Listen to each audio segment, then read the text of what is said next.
In this video, we're going to take a look at how to install cams into our Automata design and follow along with what we've done in the cam simulation, just like how we did in Activity 417. So what I'm going to do is I'm going to show you, I'm going to go back to Activity 412. And here we did parametrically modeled cams. And I'm going to show you the process of how we can go through and to get those created. So what I did was I opened up a cam, and these all have a round hole, and we're going to have a square opening in these for our axle. So I'm going to right click and I'm going to say save as, and I'm going to choose from my listing here, I want to choose my project, and I want to make sure that I go to the folder project and double click on it so I see the folder name and save that into the project. And then I can go ahead and put in here like with square hole. And I know it's not necessarily a hole, but it's an opening there, and I can say save. And then when I go to open this up, I can right click on the sketch and say edit sketch. I can delete the circle now that I've got the square hole name in there, and I can choose the center, and I can do 0.26 by 0.26, which is going to be the size we need for our tolerances for that to work. Now, when I say finish sketch, it doesn't show up. So I need to go down in here to edit feature for the extrusion, hold the shift key, and I can choose that square and say OK. And then make sure I hit the save button. So when I go into the Automata design folder, so when I close that out, then that way I can go into my Automata design challenge folder, and now I'll have that snail cam with square hole, and I can drag it into the file. I'm going to use one that I've already done before. That's the same process you would do with all the other cams. So I'm going to go ahead and bring in the Eccentric Cam and drag that in. And actually, let's go ahead and just, since I'm thinking about it, let's go ahead and use the pair cam, and then we'll try the eccentric. So the pair cam, I'm going to drag this in, and I'm going to go ahead and I'm going to move this out here. I'm going to go ahead and drag it around and get it positioned so it's in the lowest position, just like how we did in the cam simulation. And I'm going to go ahead and run the joint command, and I'm going to choose a rigid joint for our motion, and I'm going to hover over the hole, and I'm going to choose the very center. Again, if I hold the control key, this will kind of lock it there, and that way I can choose the specific center of the hole. And then what I'm going to do is I'm going to click the very center of the axle on the end, and it's probably going to flip it. And what I need to do is I can use the flip icon, and then that way it'll flip it in the downward position. The face of the cam and the outside face of that axle, square face of the axle, are now flush. And I'm going to go ahead and say, before I say OK, I'm going to look at the offset, and I'm going to go ahead and drag this offset so that way I'm right underneath the center of my follower. And roughly that's going to be where it's going to be. And I'm going to go ahead and say OK. Now, when I go to take a look at this, I'm going to follow the same steps for my particular case.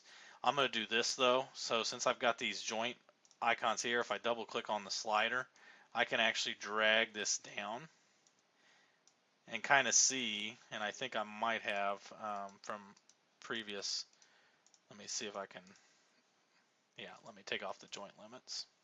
I can actually drag this down on the slider by double left clicking, and I can see how far down roughly that this is. And again, looks like it's going to be pretty close to 0.625. And I'm going to want to make sure that that is kind of sitting on top of the cam, which is looking pretty good. So that does that in that case. But what I actually need to do is I'm going to hit cancel. I need to choose slider, edit joint, and I need to change the Z offset in this case, which should be this one, that Z offset 0.625, and that's going to bring that roller down in that case. And I'm going to go ahead and say OK. So that's going to be just like how we did in the cam simulation.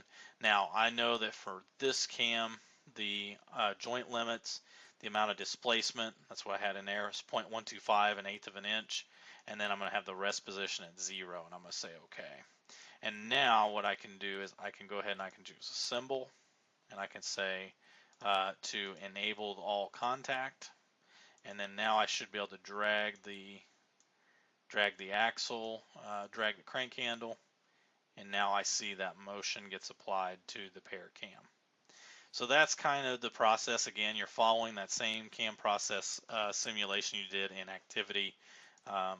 And if you need to, we can always hide the box top. You could also make it an acrylic as well, and you can always kind of see those kinds of things, and that way it makes it a little easier. But that's really kind of what we're doing. I'm gonna show you one more technique, because really it's the same kind of process. You always want to make sure when you bring in a new cam, for me it's Revolute 6, I want to go to the home position. I want it to be down in that lowest position when I do that. I'm gonna go ahead and bring in the Eccentric Cam.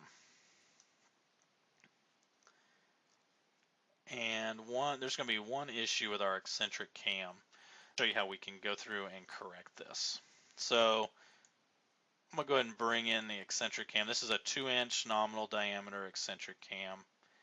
And again, I'm going to make sure this is rotated so that way it's in the lowest position for the follower. And I'm going to say OK.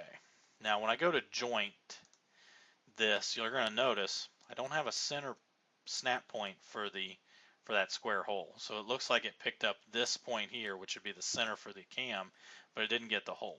So here's what I'm going to do.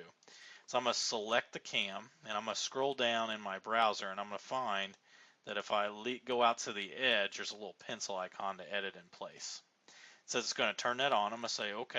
So I'm going to be able to edit this part right here inside of this design file. And if you look, I've only got the 3 icons for my model history tree. Now what I'm going to do is I'm going to add under the assemble, I can go through and it looks like actually so the edit in place is kind of a new feature, but it looks like I can't add a joint origin in here. So actually I need to hit the green check mark. Let me go ahead and open up the data panel and let me double click on Eccentric Cam for the square hole. And this will probably be better suited here anyway, without you getting too lost.